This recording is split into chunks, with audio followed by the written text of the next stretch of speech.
I always thought it was like really cool to learn lots of things. And we kind of put a premium on this, and there's people who are academics who all they do is learn, and they stay within the realm of universities, and they research and they write papers and books and things like that. We think that's really cool.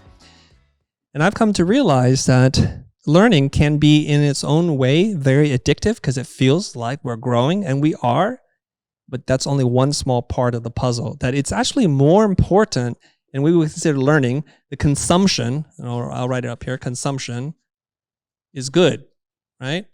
But if I add the word consumption to it in this way, you might not think it's not that good.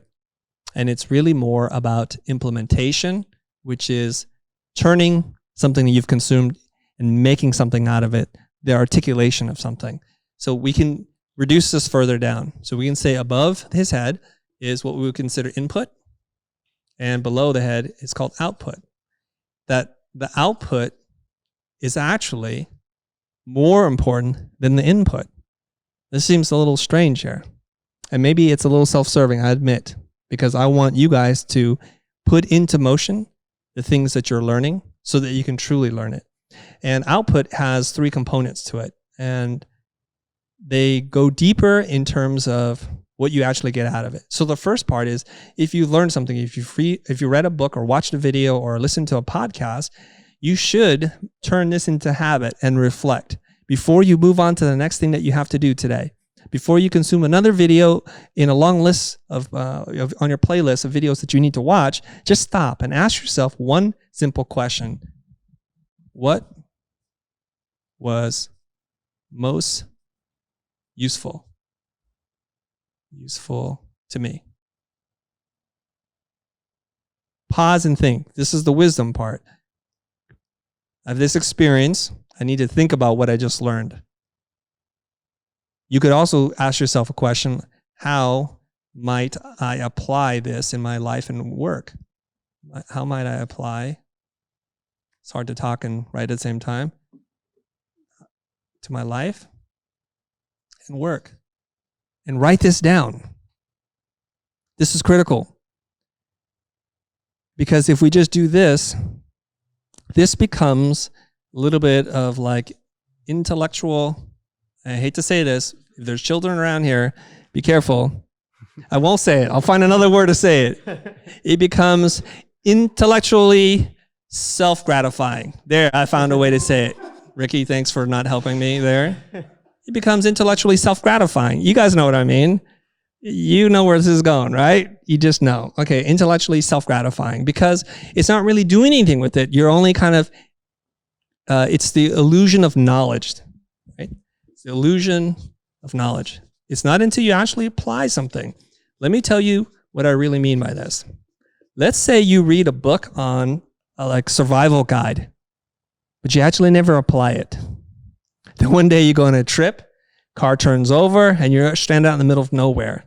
It's not until that moment that you take an input and you create an output out of it that you're actually able to implement it. Do we know you've learned anything? I watch a ton of cooking shows, hence the 5 ingredients.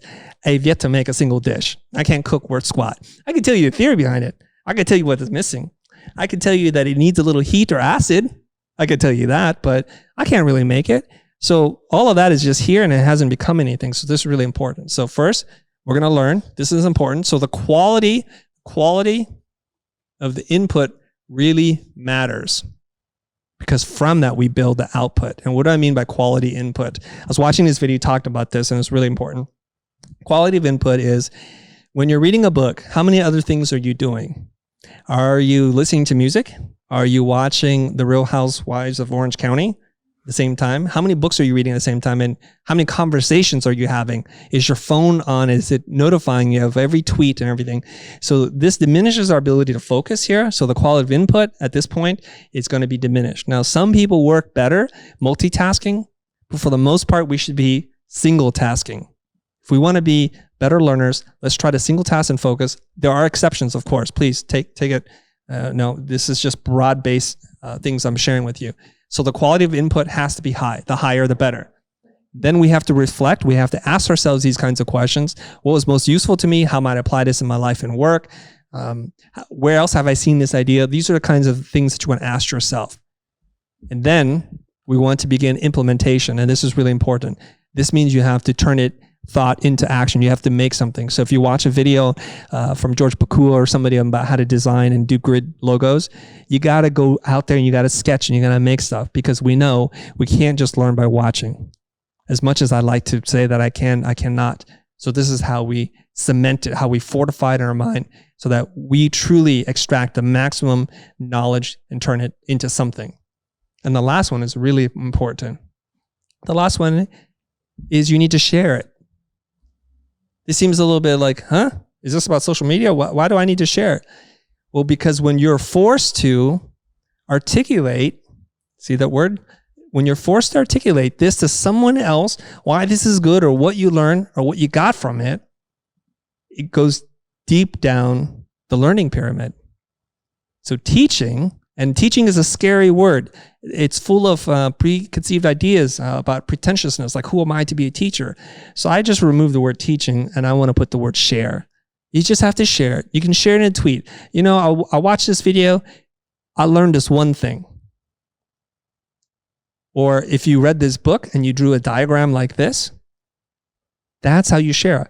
Because all of what I'm sharing with you is me articulating what I've learned previously from books and videos, and this is how I do it.